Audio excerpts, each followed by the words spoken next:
L'agriculture intensive avec les pesticides et les engrais appauvrit le sol d'une manière générale, donc c'est un pari perdant, quoi. Et nous avec le bio, c'est vrai qu'on obtient de très bons résultats et des légumes qui ont une très bonne conservation, les équilibres du sol qui sont bien maintenus.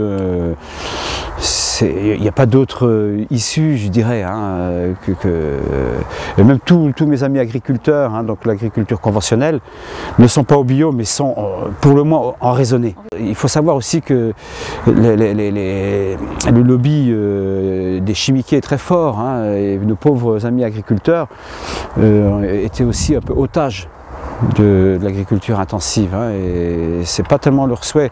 Et je suis toujours un peu peiné quand j'entends dire que les agriculteurs sont les pollueurs, les grands responsables de tous les problèmes de pollution, alors que nous à notre niveau c'est évident qu'on veut sortir de ça. Et c'est vrai que ça grève un peu le bilan, si manger bio, il faut faire venir les produits de l'étranger, le bilan est nul, je dirais, voilà. Donc c'est vrai qu'ici en France, on a quand même beaucoup de terres qui sont potentiellement cultivables, alors je ne dis pas encore une fois qu'on va pouvoir nourrir toute la planète avec le bio, mais si les gens se réapproprient un petit peu des savoir-faire qui étaient ancestraux, je veux dire qu'on a perdu en une génération, finalement on a perdu les savoir-faire du petit jardinage, et c'est vrai que si on retrouve un petit peu ces savoir-faire, ça peut quand même amener des solutions, et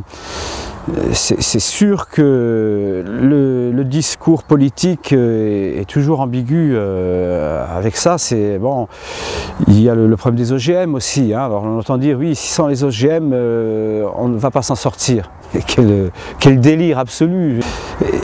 Et maintenant, voilà, donc nous, je pense qu'on peut non pas nourrir le monde entier, mais déjà commencer à se nourrir soi-même en cultivant un petit peu.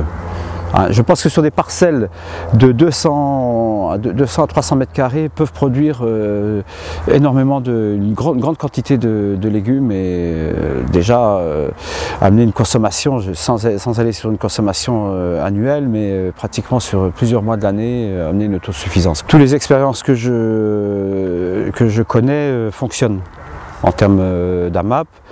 Donc voilà quelque chose qui va complètement au crédit du développement de l'agriculture bio, parce qu'il y a vraiment, ça peut fonctionner. Ça peut fonctionner quoi qu'en disent nos politiques certaines fois. Le consommateur a de plus en plus envie de manger sainement, et on se rend compte que l'impact pour la santé de la malbouffe est énorme. Depuis l'après-guerre, on peut constater quand même l'abandon des jardins familiaux. Mais je dirais que c'est plutôt le consumérisme, la société de consommation qui a amené ça. C'est vrai que ça reste quand même une activité physique, donc ça reste encore peu valorisé.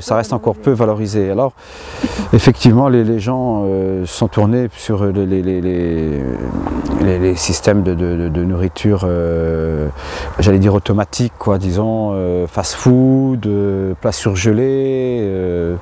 Voilà, donc, et ça c'est mon grand désespoir finalement, tous les problèmes de suremballage que ça amène.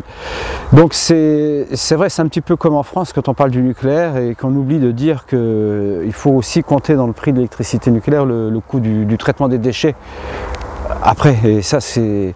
Alors on va nous dire par exemple le nucléaire est pas cher, mais on ne calcule pas avec tous les éléments, vous voyez ce que je veux dire. Donc bien sûr c'est complètement indispensable, on ne peut pas imaginer des belles terres comme ça et venir y construire des immeubles ou encore une nouvelle zone commerciale, et voilà. Donc maintenant effectivement les terrains qui étaient potentiellement cultivables ont été urbanisés.